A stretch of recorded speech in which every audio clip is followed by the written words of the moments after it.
इस बीच अजय शुक्ला जी भी हमारे साथ जुड़ गए हैं। स्वागत है आपका अजय शुक्ला जी। आ, हमारी आज की कहानी यही है कि divider in chief Modi. Sri Lanka ने यही एक्सपेरिमेंट किया था और उसके बाद जो उसका हाल हुआ आपको पता ही है। उन्होंने भी 70-30 किया था, यहाँ 80-20 करते हैं। ये समझ नहीं पाए कि समाज सबके साथ लेकर चलता है। लेकिन मैं एक प्रार्थना जरूर करूंगा। मैंने परसों भी बात की थी, कल भी बात की। 3 तारीख को मणिपुर की हिंसा का 1 साल हो गया। मोदी ने सिर्फ 162 यात्राएं की इस 1 साल में, जब से 3 मई हुई थी पिछली बार की। सिर्फ 162 यात्राएं। और मैं इसमें बताना चाहूंगा सर, उन्होंने राजस्थान की 24 यात्राएं, मध्य प्रदेश 22, उत्तर प्रदेश 17, गुजरात 10, महाराष्ट्र 10, छत्तीसगढ़ 8, कर्नाटक 8, तेलंगाना 8, पश्चिम बंगाल 7, तमिलनाडु 6। ये मुख्य मुख्य जो बड़ी यात्राएं हैं 162। एक भी यात्रा मणिपुर की नहीं। मैं सिर्फ एक सर ही बात, त्रिपुरा और अंचल भी है इसमें। हाँ सर, तो एक ही बात कहूंगा, भगवान से प्रार्थना करूंगा कि जो भी नया भारत का प्रधानमंत्री आए, वो शपथ लेने के बाद अपना पहला विजिट मणिपुर को करे और वहां जख्मों को भरने की कोशिश करे, मरहम लगाने की कोशिश करे, रिकॉन्सिलिएशन का प्रोसेस स्टार्ट करे। यही मेरी कामना है कि पहले प्रधानमंत्री का काम ये होना चाहिए जो नया आएगा 4 जून के बाद, भारत को जोड़े। कश्मीर को बांट दिया 2 हिस्सों में, उसको जोड़े। मणिपुर को बांट दिया, उसको जोड़े। जो समाज बट गया, परिवार बट गए, उनको जोड़े।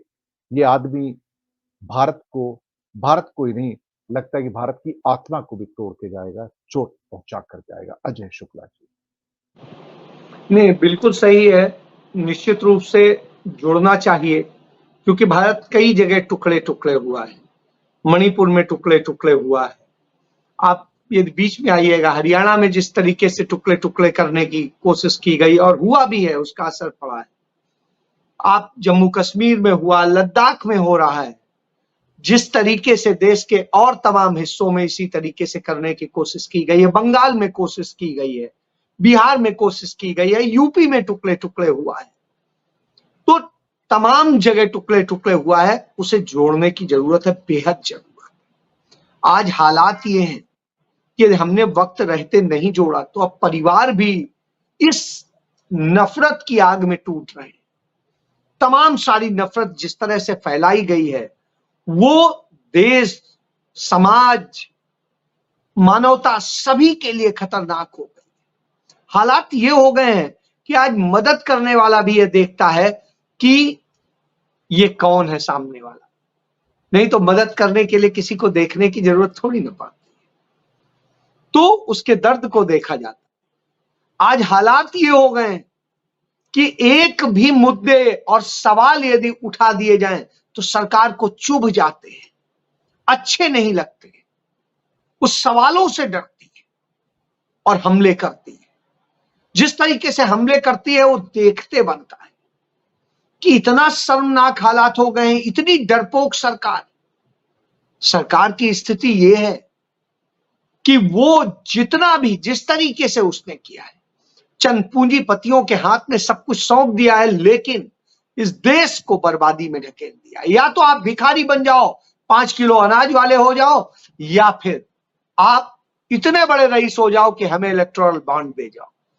तो भ्रष्टाचार का सबसे बड़ा ऑर्गेनाइज्ड गैंग चला रही हो जब सरकार काले धन का गैंग चला रही हो, सरकार इस देश की जमीनों को टुकड़े टुकड़े कर रही हो। कुछ टुकड़ा हमने सौंप दिया कि लो चीन ले जाओ, कुछ टुकड़ा हमने कहा नेपाल ले जाओ, कुछ टुकड़ा कह रहे हैं भूटान ले जाओ, कुछ टुकड़ा म्यांमार ले जाए, कुछ पाकिस्तान ले जाए। इस तरह के हालात हमने कर दिए हैं। हमारी राजनीतिक सत्ता रहनी चाहिए, सब बर्बाद हो जाए। बेरोजगारी से यह स्थिति हुई है कि लूट डकैती तमाम तरह की स्थिति है। जहां रामराज कहते हैं, यूपी में डबल इंजन की सरकार कहते हैं। आज ही की घटना है, नोएडा में वो 10 साल के बच्चे की लाश मिली, बड़े बड़े दावे करते थे। एक बच्चे को किडनैप हुआ, ऑन कैमरा किडनैप हुआ, गाड़ी से लेके सब आया, उसके बाद उसे नहीं बरामद कर सके, पकड़ सके। उसकी लाश मिलती है, मां बिलख कर उसको, जिस तरीके से आप कल्पना करिए क्या है स्थिति है। बेटियों के साथ रेप हो रहा होता है, नग्न परेड निकाली जा रही होती है और तमाम चीजें होती हैं, कोई चीज नहीं, कोई फर्क नहीं पड़ता। अरे ठीक है, हमने बस कह दिया बेटी बचाओ बेटी पढ़ाओ, बस इससे हो गया। जो भारत वर्ष कहते हैं, भारत देश कहते हैं, भारत माता कहते हैं, वही उस भारत माता के रेपिस्ट हैं, बलात्कारी हैं। उन्होंने मां के साथ अपने रेप किया है। इतने गंदे लोग क्या कहेंगे? चीन को सौंप दो 5000 वर्ग किलोमीटर की जमीन, अरुणाचल में, उत्तराखंड में, लद्दाख में, और उसके बाद में चीन का चा बोलने में डर लगे। हालात ये हो जाए जब वहां के लोग सवाल करें तो साहब उनका उत्पीड़न करने की कोशिश की जाए, गांव में जाके धमकाया जाए, डराया जाए और न जाने क्या क्या हो रहा है। यह स्थिति है।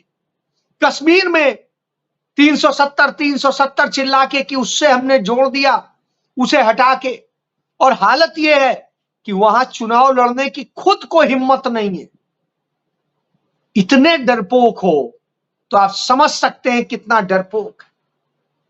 तो इस तरह के, और दूसरों को, किसी को शहजादे बताइए, किसी को कुछ बताइए, साहब उस शहजादे के बराबर यदि साधारण रह सकते हो तो आप बता दीजिए, आप जिंदगी में कभी क्या रहे हैं? दूसरों का अपने पैसे का खाया, दूसरों के पैसे से घूमे, दुनिया घूमे। अब जब प्रधानमंत्री बने तो फिर और देश के पैसे से, हमारे आपके खून की मेहनत की कमाई से घूम रहे हैं, अय्याशी कर रहे हैं, मशरूम खा रहे हैं। खुद बता रहे हैं कि वो मशरूम खाता हूं, हिमाचल में ही मिलता है, आता है 3 लाख रुपए किलो है। तो साहब वो मशरूम खाएंगे, वो चीजें करेंगे, ग्लो करे चेहरा, उसके लिए 35 लाख रुपया पर डे ब्यूटी वो करने वालों पे खर्च करेंगे, और न जाने क्या क्या। तो ये बनाने वालों से, हम देश सुंदर बनाने की कल्पना यदि हमने की थी तो गलती हमने की है, पाप हमने किया है। हमने पाप किया है कि हमने विश्वास किया कि वो स्मृति ईरानी अमेठी पहुंचती, कहती 30 रुपए लीटर, 30 रुपए किलो जो है, सॉरी वो मिलेगी, चीनी मिलेगी 13 रुपए किलो, और साहब वो बोलती है कि 30 रुपए लीटर जो है मिलेगा आपको, पेट्रोल मिलेगा। हालात आज क्या है आप खुद देख लीजिए, जो खरीद रहे हैं। किसान आज परेशान है, मर रहा है, आत्महत्या कर रहा है। हर घंटे 2 किसान आत्महत्या कर रहा है, हर 2 घंटे में 3 युवा आत्महत्या कर रहे हैं।